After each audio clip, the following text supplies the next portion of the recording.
मनीष सिसोदिया की गिरफ्तारी को लेकर लगातार आम आदमी पार्टी का प्रोटेस्ट जारी है। आपको बता दें, आज भी आईटीओ के अंदर एक प्रोटेस्ट किया गया।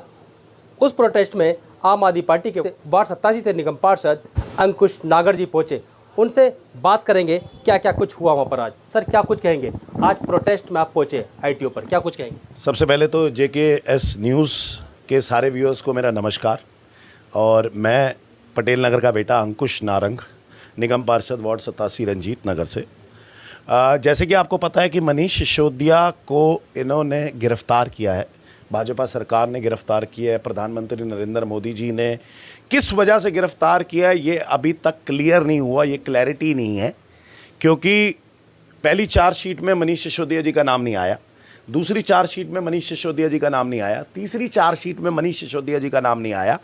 और चार्जशीट में नाम ना आने की बजाय भी साथ में अगर आप देखें तो जब ईडी और सीबीआई ने रेड करी, कोई भी व्यक्ति अगर ये घोटाला करेगा तो उसके पास कुछ तो मिलना चाहिए। एक, आपको ये नहीं पता कि घोटाला कितने का है। कोई कहता है 10,500 करोड़ का है, कोई कहता है 2,000 करोड़ का है, कोई कहता है 1,000 करोड़ का है, कोई कहता है 100 करोड़ का है, कोई कहता है 219 करोड़ का है। तो अगर आपको भी पता हो कि कितने करोड़ का है तो आप मुझे बता दीजिएगा, पहली बात। जब पत्रकारों को नहीं पता कि एक घोटाला है कितने का, तो अभी तक यही निश्चित नहीं हुआ कि ये घोटाला कितने का है। दूसरी बात, अगर मनीष सिसोदिया ने घोटाला किया है तो उन्होंने कोई ज़मीन खरीदी होगी, कुछ कैश रखा होगा, कुछ जेवर लिए होंगे, कुछ लॉकर में सामान डाला होगा, कुछ ना कुछ तो किया होगा। ईडी ने उनका घर खंगाल डाला, दीवारें तोड़ डाली, गद्दे फाड़ डाले, कुछ नहीं मिला। उनका बैंक के अकाउंट की पासबुक चेक कर डाली, अकाउंट की बैलेंस शीट चेक कर डाली, लेकिन कुछ नहीं मिला। लॉकर खंगाल डाले, लेकिन कुछ नहीं मिला। घर की ज़मीन चेक कर डाली, गांव के सारे रिश्तेदारों से बात कर डाली, उनके मित्रों से बात कर डाली, लेकिन कुछ नहीं मिला। ऐसा कौन सा घोटाला है जिसके अंदर जिस व्यक्ति ने घोटाला किया और उसके पास कुछ भी नहीं मिला? और ईडी लगातार 1 साल से तफ्तीश कर रही है, लेकिन 1 साल से तफ्तीश के दौरान में भी उनको कुछ नहीं मिला। आज भी चार्जशीट में उनका नाम नहीं आता है। तो फिर मनीष सिसोदिया जी गिरफ्तार क्यों हैं? वो जेल की सलाखों के पीछे क्यों हैं? इसके पीछे क्या मंशा है? मैं आपको बता दूं, आपके JKS न्यूज़ के माध्यम से मैं आपको बताना चाहूंगा, आने वाला चुनाव 2024 का है। आम आदमी पार्टी पिछले 10 वर्ष के अंदर राष्ट्रीय पार्टी का अस्तित्व पा चुकी है। दूसरी बात, आम आदमी पार्टी फास्टेस्ट ग्रोइंग पार्टी है। आज दिल्ली के अंदर सरकार है हमारी, आज पंजाब के अंदर सरकार है हमारी, आज गोवा के अंदर विधायक है हमारे, और तो और गुजरात के अंदर भी हमारे 5 विधायक आ गए। साथ में पूरे देश के अंदर हमारे पे काफ़ी पंचायती मेंबर्स हैं, काफ़ी सभासद हैं, काफ़ी सारे निगम पार्षद हैं हमारे पास, और दिल्ली के अंदर MCD पे भी कब्जा आम आदमी पार्टी का है। तो लगातार इतने राज्यों के अंदर जैसे आम आदमी पार्टी का विस्तार हो रहा है जितनी तेजी से, उससे भाजपा घबरा के अपने विपक्ष को ख़त्म करना चाहती है। आप लगातार भाजपा पे आरोप लगा रहे हैं कि कुछ नहीं मिला, ईडी को नहीं मिला, सीबीआई को नहीं मिला, जो भी एजेंसीज है तमाम, उनको कुछ भी नहीं मिला। उसके बावजूद भी अगर मनीष सिसोदिया को अंदर रखा गया है तो ये, इस पर आप क्या कहेंगे? आप बता दो मुझे, आप तो पत्रकार हो, रोज़ाना काफ़ी सारे नेताओं से मिलते होगे, आपका न्यूज़ पे पूरे का पूरा ध्यान रहता होगा, तो वजह होगी। आप बता दो ना मुझे। मैं भी तो यही कह रहा हूं, मुझे तो वजह नहीं पता कि किस वजह से अंदर रखा हुआ है। जब चार्जशीट के अंदर नाम नहीं है, ईडी को कुछ घर से नहीं मिला, मनीष सिसोदिया को खंगाल लिया, उनके पूरे परिवार के अकाउंट खंगाल लिए, लॉकर खंगाल लिए, जमीनें खंगाल ली, जब मिला ही नहीं कुछ, तो मैं आपसे पूछ रहा हूं कि मुझे बता दीजिए कि उनको अंदर क्यों रखा गया। हमारा सवाल भी तो भाजपा से यही है, भाजपा आके सामने आके बताती क्यों नहीं? इसके लिए आपके पार्टी के लोग लगातार संघर्ष कर रहे हैं, तो आप भी तो कुछ बताएंगे कि अगर कुछ नहीं मिलता है तो आपने ऐसे किसी इंसान को उठा के क्यों जेल में डाल दिया? आपको याद होगा सन 2012 में मोदी जी ये क्या करते थे कि ईडी और सीबीआई का राजनीतिकरण हो रखा है। मुझे लगता है आपने वीडियो जरूर देखा होगा। उन्होंने कहा जी गुजरात के हमारे मंत्रियों को उठाकर जेल के अंदर डाला जा रहा है। वो जेल के अंदर इसलिए डाला जा रहा है क्योंकि कांग्रेस डरती है भाजपा से, नरेंद्र मोदी से, कि भाजपा कांग्रेस को टेक ओवर कर जाएगी और देश के अंदर सत्ता पा जाएगी, इसलिए वो कर रहा है। आज उससे कहीं ज्यादा प्रधानमंत्री नरेंद्र मोदी जी ने ईडी और सीबीआई का राजनीतिकरण कर दिया। मैं आपके चैनल के माध्यम से सिर्फ 2 सवाल आपसे कर रहा हूं, आप मुझे जवाब दे दीजिएगा। मैं आपके सारे सवालों के जवाब दूंगा, आप मुझे बता दीजिएगा। हार्दिक पटेल के ऊपर 24 केस थे, बीजेपी में जाते ही कौन सा वॉशिंग पाउडर ऐसा इस्तेमाल किया कि उनके 24 के 24 केस खत्म हो गए। तृणमूल कांग्रेस का इतना बड़ा नेता था, उसके ऊपर ईडी और सीबीआई की रेड हुई थी, ईडी और सीबीआई का केस चल रहा था। ऐसा क्या किया उसने भाजपा के अंदर जाके कि उसके केस खत्म हो गया। कांग्रेस के विधायक के घर से आपको कैश मिला, कैश मिलने के बाद ईडी और सीबीआई ने रेड मारी, कैश मिला, ईडी और सीबीआई का केस चल रहा था। ऐसा क्या हुआ जब वो भाजपा के अंदर गया और उसके भ्रष्टाचार के केस खत्म हो गए। साफ सी बात है, भाजपा ये नहीं कहती कि हम भ्रष्टाचार मुक्त भारत बनाएंगे। भाजपा ये कहती है कि अगर आपको भ्रष्टाचार करना है तो भाजपा में आ जाओ और खुल के भ्रष्टाचार करो। मैं आज आपके चैनल के माध्यम से एक और बात बता दूं, मनीष सिसोदिया अगर आज फैसला ले ले कि वो आम आदमी पार्टी को छोड़ के भाजपा के अंदर जा रहे हैं, कल ही सारे केस भी खत्म हो जाएंगे, जेल से भी रिहा हो जाएंगे और कुर्सी पे बैठे हुए नजर आएंगे। मनीष सिसोदिया जो शिक्षा मंत्री हैं, उनके लिए आपकी पार्टी, आपके कार्यकर्ता लगातार प्रोटेस्ट कर रहे हैं, ठीक है, उनकी रिहाई के लिए। लेकिन तकरीबन 1 साल होने वाला है, हेल्थ मिनिस्टर सत्येंद्र जैन भी जेल के अंदर हैं। उनको भी आपकी पार्टी की तरफ से निर्दोष बताया जाता है और उनको भी जेल में रखा गया है। आरोप है या क्या है, उसके बारे में क्या कहेंगे आप? आप मुझे बताओ कि सत्येंद्र जैन साहब के खिलाफ, जिन्होंने देश के अंदर इतना बेहतरीन स्वास्थ्य मॉडल लाए, मोहल्ला क्लिनिक पूरे हिंदुस्तान में कोई नहीं जानता था कि क्या है, वो मोहल्ला क्लिनिक का कंसेप्ट सत्येंद्र जैन जी लाए। बिजली फ्री हो सकती है, ये कंसेप्ट सत्येंद्र जैन जी लाए और आज हमें बिजली मुफ्त मिलती है। ऐसा व्यक्ति जेल के अंदर है जिसके खिलाफ अभी तक उनके खिलाफ भी कोई चार्जशीट नहीं पेश हुई। आज किसी के खिलाफ कोई चार्जेस नहीं है, लेकिन वो जेल के अंदर है। ईडी आज भी रिमांड मांगती है। अगर आपके पास सबूत है तो आपको रिमांड की क्या जरूरत है? आप सीधा सबूत पेश करो और जेल के अंदर डालो। आपके पास ना तो सबूत है, ना आपके पास कोई गवाह है, ना हमने कोई गुनाह किया है। आम आदमी पार्टी कट्टर ईमानदार पार्टी है और कट्टर ईमानदारी के साथ काम करती है।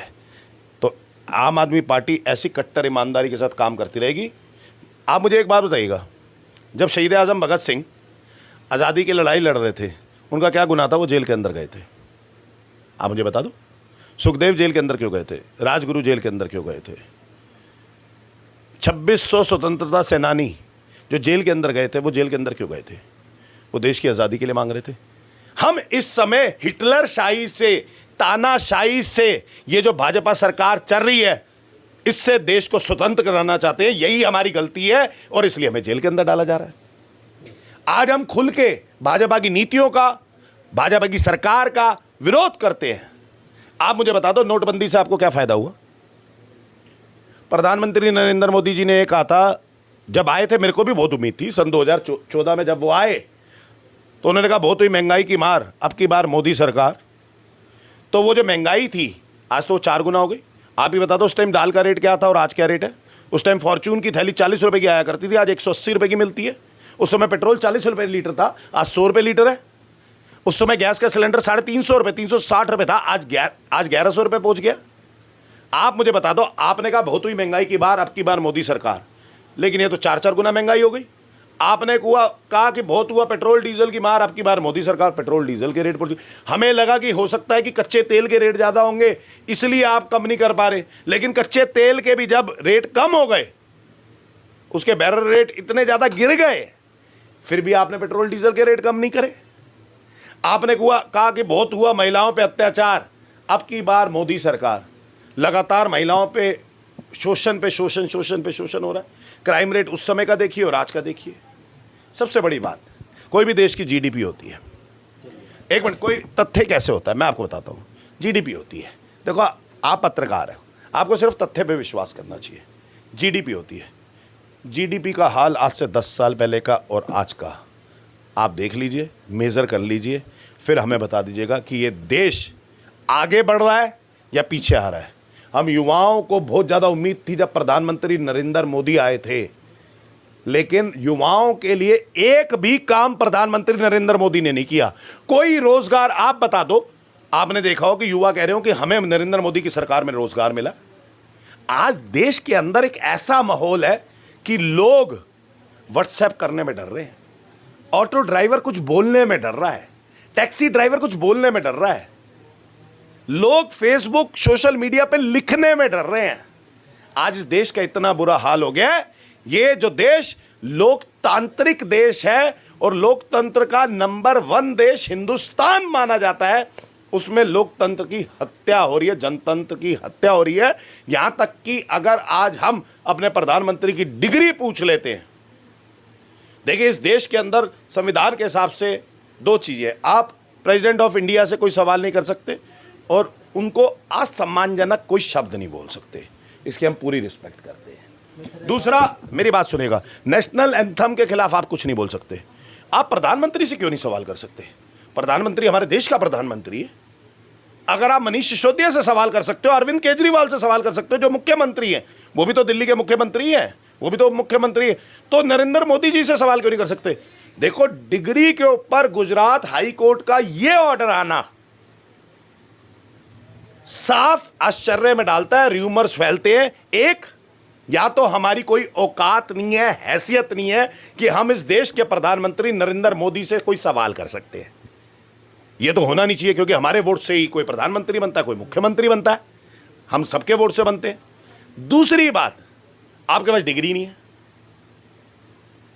तीसरी, तो कोई असमंजस में आती नहीं चीज।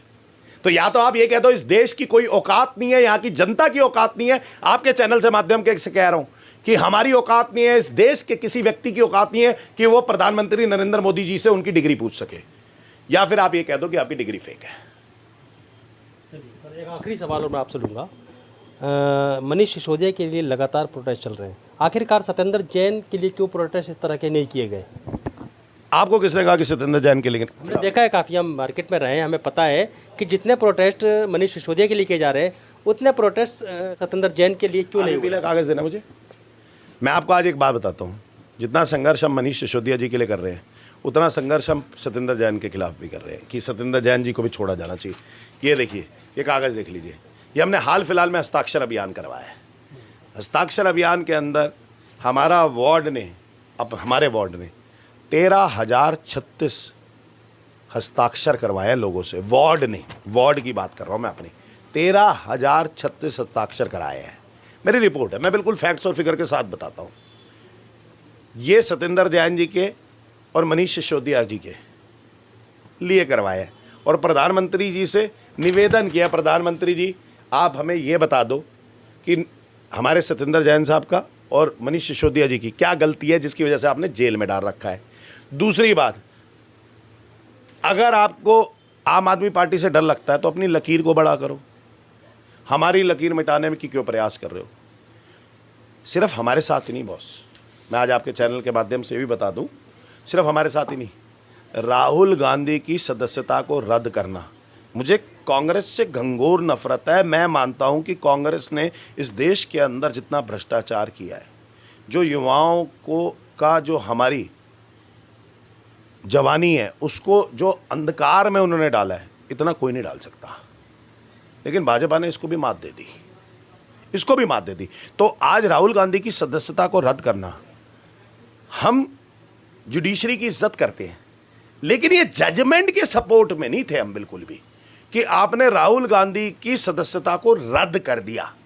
एक व्यक्ति जो मेंबर ऑफ पार्लियामेंट है और जो जनता चुन के लाई है, आपने उनके वोटों का अपमान किया है उनकी सदस्यता रद्द करके। फिर क्या हुआ कोर्ट से? उसके बाद आपको डर लगता है विपक्षी पार्टियों से, आपको यह लगता है कि विपक्षी पार्टियां अगर पनप गई तो भाजपा सत्ता से उखड़ जाएगी। आपको अदानी को बचाना है, आपको अपने मित्रों को बचाना है। आप ललित मोदी, नीरव मोदी, अदानी, अंबानी, विजय माल्या, इनको तो पकड़ पाए नहीं, इनके खिलाफ तो इंक्वायरी करा नहीं पाए, व्यापम घोटाले के आरोपियों के खिलाफ कार्रवाई करवा नहीं पाए। एक बेगुनाह शिक्षा मंत्री, जिसने सर्वश्रेष्ठ शिक्षा मंत्री है, जिसने शिक्षा का मॉडल इतना शानदार बनाया, ऐसा विश्व में शिक्षा मॉडल नहीं है, जिसने सरकारी स्कूलों का स्तर प्राइवेट स्कूलों जैसा करके दिखाया, परिणाम निकाल के दिखाए, उस व्यक्ति को आपने जेल के अंदर बंद कर दिया बिना किसी सबूत के। ये हैं अंकुश नारंग जी, वार्ड 87 रंजीत नगर से पार्षद हैं और संगठन मंत्री भी हैं राष्ट्रीय लेवल पर। साफ कहना है इनका कि लगातार हमें जो मनीष सिसोदिया हैं, सत्येंद्र जैन हैं, इनकी रिहाई के लिए लगातार ये प्रोटेस्ट कर रहे हैं और जब तक उनकी रिहाई नहीं हो जाती जब तक ये प्रोटेस्ट को लगातार जारी रखेंगे। दिल्ली से Khalil Ansari, JKS TV news.